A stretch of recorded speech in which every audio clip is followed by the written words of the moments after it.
Welcome back to the Ticket Setup series. In today's session, we're going to focus in on the core concept of adding tasks or approvals to tickets, incidents, service requests, change requests, things like that. Now, tasks and approvals are leveraged throughout our service desk, and you have the ability to add them in two different types of ways. You can add them ad hoc, meaning you want to add an ad hoc approval or task to an incident or service request, or you want to add an approval or task within a life cycle. And you might have multiple phases within that life cycle that manage a business process. And phase one might be an approval, and phase two might be some go-do tasks, and you put those approvals and tasks within that life cycle. Now, we have a whole section in this setup series focused in on life cycles, and I would recommend watching that section to understand how to weave in approvals and tasks into life cycles. But in this session, we're going to focus in on how we would add tasks and approvals ad hoc to an incident or a service request, and then how those visually surface themselves throughout the product to be able to review and to action them. So Ticket 24 here is a service request that is a request for a new printer by Dell. And if I go over to Ticket 24, you'll see here on the right-hand side, I have the ability to review and add an approval or task, or multiple approvers or multiple tasks here. Now, if I had a lifecycle on here, I couldn't add an ad hoc approval or task because that's being governed by the business workflow of that lifecycle. But this is a regular service request with no lifecycle, so I can add it ad hoc. So what we'll do is we'll add both, and then we'll go see where these surface themselves throughout the product and then how we action them. So if I add an approval here, an approval can be sent to any end user in the business, and a task can only be sent to agents that are licensed inside of Ticket. And we'll see that here when we add tasks. But for this approval, I'm going to ask for an approval to purchase the printer. Please approve printer purchase. And I will have Diego be the approver. I'm choosing him because I'm logged in, and that gives me the ability to demonstrate this in the context of that. But again, this can be any user. We can also add multiple users, as many as we want. We also have the ability to ensure that all users respond or just one, depending on what I'm looking to accomplish. And then I can add additional details here. So let's say that I want to put some context around here. User is stating that the printer is having issues. Now, once I add that, we'll see here the visible addition of the approval here. This is actually live as well, so this is actually surfacing itself throughout the product. We will show that here in a little bit, but let's go ahead and add that task. So the second thing I'm going to do here is add a task. Now, a task is a go-do activity. So in this case, let's say that after an approval, I want to have someone go purchase this printer. Please purchase. I have the ability to set the status if I want to now. I'm not going to do that. I'm going to keep it not started so that when it's completed, we'll see that actually move forward.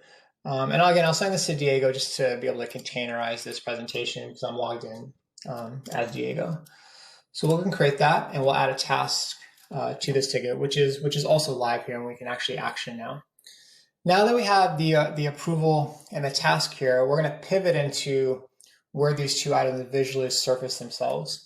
So the approval and the tasks are visible on the ticket, so the incident, the service request, the change. That's one place you can review things and action these things. And you'll see here that Diego is logged in, and I have the ability to approve or reject this here, or I can select the task and complete it if I want to here. The next place that I, as an approver or an assigned task agent, can action these is in my work or my group work. So my work is a list of all tickets, tasks, and approvals assigned to me. And you'll see here for Ticket 24, I have a task to purchase a printer and an approval, an approval to approve the printer purchase. And then under my group work, this view is all tickets assigned to me and my associated support group. and all tasks and approvals. So I'll see here that I have my tasks and approvals here for those 2 items. I also have the ability to filter those lists. So if I want to take just look at the tickets or the tasks or the approvals, I can do that. So this is another place where we can action these items. Now I'm actually going to action the task here so we can see what that feels like. So I'll go to my task area, go to ticket 24 to pull up that ticket. I'll see that it's in context here on the right, and I'll go ahead and complete that particular purchase. So that is an example of completing a task. I should have mentioned this at the beginning, but this particular hardware request workflow can work with ad hoc tasks and approvals. It's probably better served to be in a business process like a life cycle. You probably would have, like in phase 1 of a life cycle, an approval phase, and then in phase 2, a purchase phase, and maybe in phase 3, like an installation phase. Those would be sequenced. But again, the idea here is just to show how you can add ad hoc tasks and approvals. So we've actioned that task there, and that's been set to the status of completed now.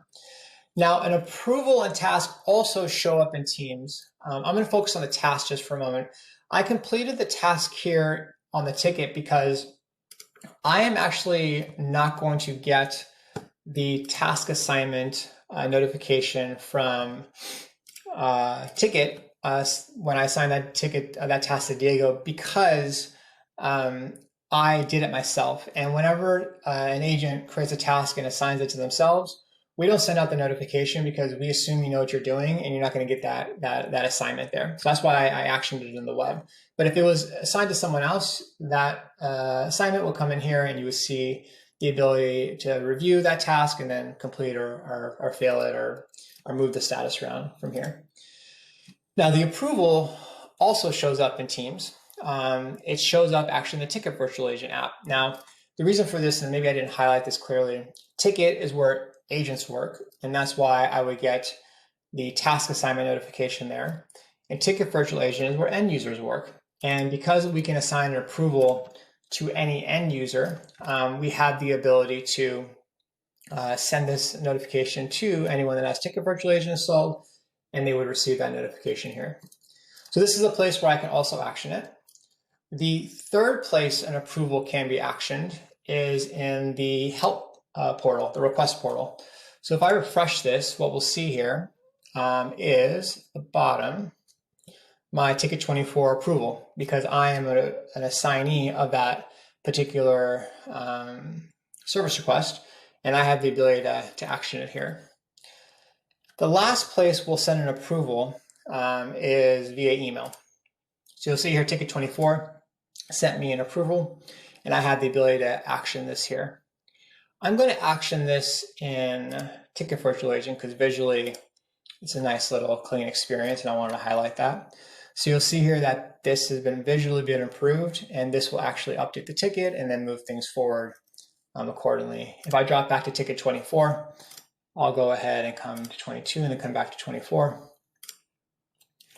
And we will see that that's been approved because although I had myself and Adele on this particular approval, we only required one person to review it, not multiple people.